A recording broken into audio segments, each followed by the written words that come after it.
بسم اللہ الرحمن الرحیم۔ بسم اللہ الرحمن الرحیم۔ السلام علیکم ورحمۃ اللہ وبرکاتہ۔ عزیز طلباء طالبات، تقابل ادیان و مذاہب کا سبق نمبر 36 آج ہم پڑھ رہے ہیں۔ اس سبق کا عنوان ہے بودھ مت کا فروغ اور اشاعت۔ آج کے اس سبق میں ہم یہ پڑھیں گے کہ بودھ مت ہندوستان سے باہر کیسے گئی اور دوسرے ممالک میں کیسے پہنچا، اس کی اشاعت کیسے ہوئی، کیسے یہ بین الاقوامی اور انٹرنیشنل لیول پہ مشہور ہوا، اس کو لوگوں نے ایکسیپٹ کیا، کن کے ذریعے پہنچا اور کون لوگ اس میں واسطہ بنے، کیا ممالک بنے، کیا کون سے افراد بنے، یہ ساری تفصیل آج کے اس سبق میں ہم پڑھیں گے۔ سب سے پہلے پڑھتے ہیں شری لنکا کے بارے میں۔ شری لنکا میں مستحکم بودھ روایت اپنے قدیم ترین ماخذوں سے یہ ثابت کرتی ہے کہ ہندوستان کے عظیم بادشاہ اشوک نے بودھ مت کی تبلیغ کے لیے جو جماعتیں مختلف ملکوں میں روانہ کی تھیں، ان میں سے ایک خود اشوک کا لڑکا یا بھائی تھیرا مہیندر کی زیر سرکردگی لنکا کو روانہ کی گئی تھی، جہاں اس زمانے میں دیوانام پیاتیسا نامی بادشاہ کی حکومت تھی۔ اس بادشاہ نے اشوک کی بھیجی ہوئی اس بدھ تبلیغی جماعت کا مثالی خیر مقدم کیا اور بشمول بادشاہ، شاہی گھرانے اور طبقے عمرہ کے بیشتر لوگوں نے بودھ مت کو قبول کر لیا۔ اس میں یہ بتایا گیا کہ شری لنکا میں جو بودھ مت پہنچا وہ اشوک کے ذریعے پہنچا۔ اشوک بادشاہ نے اپنے بھائی یا لڑکا یعنی تھیرا مہیندر جو تھا وہ اس کا بھائی تھا یا لڑکا تھا، دونوں طرح کی روایتیں ہیں۔ بہرحال کی سرکردگی میں اشوک نے ایک پوری بودھ کی ایک جماعت بھیجی تبلیغ کے لیے، اور جب یہ جماعت پہنچی وہاں تو وہاں کے بادشاہ دیوانام پیاتیسا نے اس کا خیر مقدم کیا، ان کی باتوں کو سنا، اور پھر اس کے بعد خود بادشاہ اور بادشاہ کا پورا گھرانہ اور اس بادشاہ کے جو طبقے عمرہ سے جو تعلق رکھتے تھے ان سب نے بودھ مت کو قبول کیا۔ اشوک کے زمانے سے آج تک شری لنکا میں بودھ مت کی غالب اکثریت رکھنے والا ملک، جس نے بودھ مت کی ہینایان روایت کو زندہ رکھنے میں نمایاں حصہ لیا۔ پھر کچھ عرصہ بعد اشوک کی بیٹی سنگھ مترا بدھی درخت کا ایک قلم بطور تحفہ لے کر لنکا روارد ہوئی، اس کی بہت شہرت ہوئی اور حسب حیثیت اس کا احترام کیا گیا۔ اشوک کی بیٹی، اس کے بھائی یا اس کے لڑکا، ان سب نے بہت ہی اہم رول ادا کیا سری لنکا میں بودھ مت کو پہنچانے میں۔ برما کے بارے میں 10ویں صدی عیسوی میں بودھ مت کی تاریخ میں دوسرا سنہرا دور تب شروع ہوا جب برما کے راجا انیوردھا نے بودھ مت کو سرکاری مذہب بنا لیا اور اس کی نشر و اشاعت کے لیے اپنے آپ کو وقف کر دیا۔ پھر 100 سال کے بعد برما نے سری لنکا سے متعدد بھکشو درآمد کر کے سنہالی مکتبہ فکر کو باقاعدہ طور سے قبول کر لیا تھا۔ برما میں سری لنکا سے مذہبی سلسلے کی درآمد نے ہینایان کے اثرات کو بہت نمایاں رکھا ہے، لیکن چونکہ اس سے قبل برما کی تاریخ میں مہایان بودھ مت کے غلبہ کا بھی ایک دور رہ چکا ہے، اس لیے وہاں مہایان کے اثرات بھی بالکل ناپید نہیں ہیں۔ اس عبارت میں برما سے متعلق ویسے کہ برما کے راجا انیوردھ جو تھا، اس نے 10ویں صدی عیسوی میں بودھ مت کو قبول کر کے بودھ مت کو سرکاری مذہب بنایا، اور سرکاری مذہب بننے کے 100 سال بعد پھر برما والوں نے سری لنکا سے متعدد بھکشو اپنے یہاں بلوائے، جو بھکشو سنہالی مکتبہ فکر سے تعلق رکھتے تھے۔ اور سری لنکا میں چونکہ ہینایان کے اثرات زیادہ تھے، ہینایان کے بھکشو زیادہ تھے، اس لیے ان کے اثرات وہاں بھی پائے گئے، اور چونکہ برما میں شروع مہایان پہنچا تھا، اس کے 100 سال کے بعد پھر سری لنکا سے جو بھکشو بلائے گئے تھے وہ دوسرے مکتبہ فکر کے تھے، تو اس لیے مہایان کے اثرات بھی ختم نہیں ہوئے تھے بلکہ اس کے اثرات سری لنکا میں پائے جاتے ہیں۔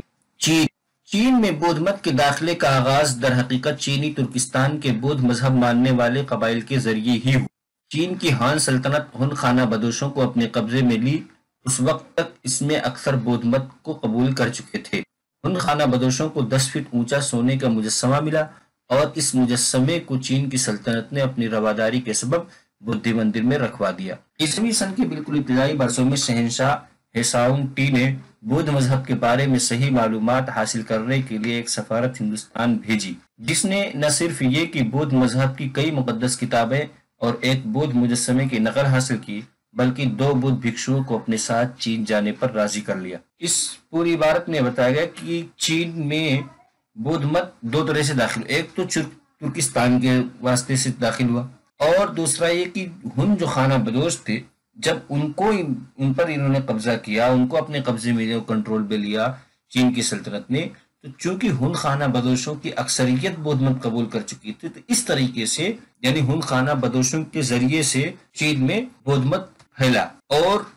چین کی جو اس وقت کی ہان سلطنت تھی اس کی رواداری یہ تھی کہ وہ ان ہن خانہ بدوشوں کو ان کے مذہب پر قائم رہنے دیا، کسی قسم کی کوئی زبردستی نہیں کی کہ وہ مذہب تبدیل کر دے۔ پھر اس کے بعد چین کے شہنشاہ ہیسانگ ٹی نے ایک سفارت ہندوستان بھیجی۔ اس کا کام یہ تھا کہ یہاں جو بودھ کی مقدس کتابیں ہیں اس کی نقل حاصل کرے اور جو بودھ مجسمے ہیں اس کی نقل حاصل کرے، ان دو کی نقل حاصل کرے۔ لیکن اس کے علاوہ اس نے تیسرا کام یہ کیا کہ 2 بھکشوں کو یہاں سے وہ لے گئے، چین لے گئے۔ شہنشاہ نے ان بھکشوں کے ہاتھ پر بودھ مت کو قبول کیا اور ان کے اعزاز میں بودھ مندر بنوایا، جو تاریخ میں سفید گھوڑوں کے مندر کے نام سے مشہور ہوا۔ اس کے بعد سے ہندوستانی بھکشوں اور وسط ایشیا کے بودھ عالموں کے چین جانے کا سلسلہ وقتاً فوقتاً قائم رہا۔ یعنی جب یہ 2 بھکشو پہنچے تو ان کے ہاتھ پر اس نے بودھ مت کو قبول کیا اور بودھ مت قبول کرنے کے بعد ان کے لیے مندر بنوایا۔